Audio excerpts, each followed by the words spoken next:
श्री कृष्ण दोस्तों, तो आज मैं लेके आया हूँ आपके लिए एक ऐसा टॉपिक जिसपे हर दूसरा आदमी परेशान है और ना ही कोई टाइम से काम हो पाता है और ना ही कोई सही समय पे डिसीजन लिया जाता है। हम बात कर रहे हैं आलस्य की, क्योंकि ज्यादातर लोग तो बस यही सोचते सोचते समय बिता देते हैं कि ये काम हम कल से शुरू करने वाले हैं।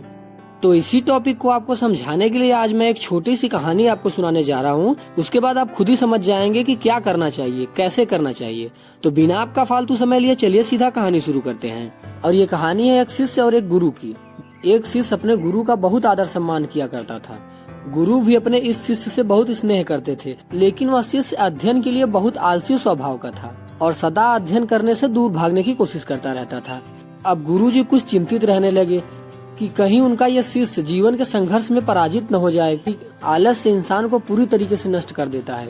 ऐसा इंसान बिना कुछ किए ही सब कुछ पा लेने की इच्छा रखता है। तो ऋषि ने अपने शिष्य के कल्याण के लिए मन ही मन एक योजना बनाई। एक दिन काले पत्थर का टुकड़ा शिष्य के हाथ में देते हुए गुरुजी ने कहा, मैं तुम्हें यह जादुई पत्थर का टुकड़ा 2 दिन के लिए देकर कहीं गाँव जा रहा हूँ। जिस भी लोहे की वस्तु पे तुम इसे स्पर्श कराओगे वह स्वर्ण में परिवर्तित हो जाएगा।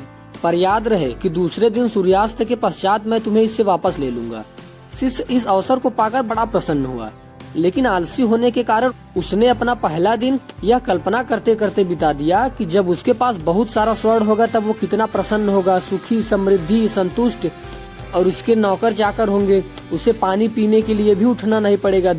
फिर दूसरे दिन जब वह प्रातः काल जागा तो उसे अच्छी तरह से स्मरण था कि आज स्वर्ण पाने का दूसरा और अंतिम दिन है।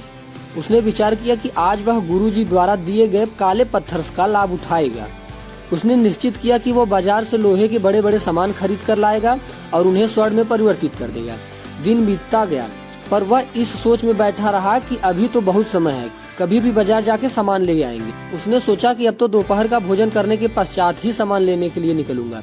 पर भोजन करने के बाद उसने विश्राम करने की आदत थी और उसने बजाय उठ के मेहनत करने की थोड़ी देर आराम करना उचित समझा। पर आलस्य की परिपूर्णता उसका शरीर नींद की गहराइयों में खो गया और जब वो उठा तो सूर्यास्त होने को था।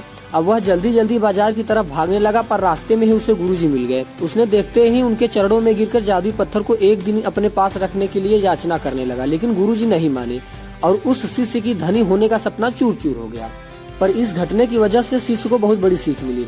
उसे अपने आलस्य पर पछतावा होने लगा। वह समझ गया था कि आलस्य जीवन के लिए एक अभिशाप, और उसने प्रण किया कि वो कभी भी काम में जी नहीं चुराएगा और एक कर्मस्थ, सजग और सक्रिय बनकर दिखाएगा। प्यारे दोस्तों, जीवन में हर किसी को एक से बढ़कर एक अवसर मिलता रहता है, पर कई लोग इन्हें बस अपने आलस्य के कारण गंवा देते हैं। इसलिए मैं यही कहना चाहता हूँ कि यदि आप सफल, सुखी, भाग्यशाली, धनी अथवा महान बनना चाहते हैं तो आलस्य और दीर्घ सूत्र को त्याग कर अपने अंदर विवेक, दृढ़ संकल्प, जागरूक जैसे गुणों को विकसित कीजिए।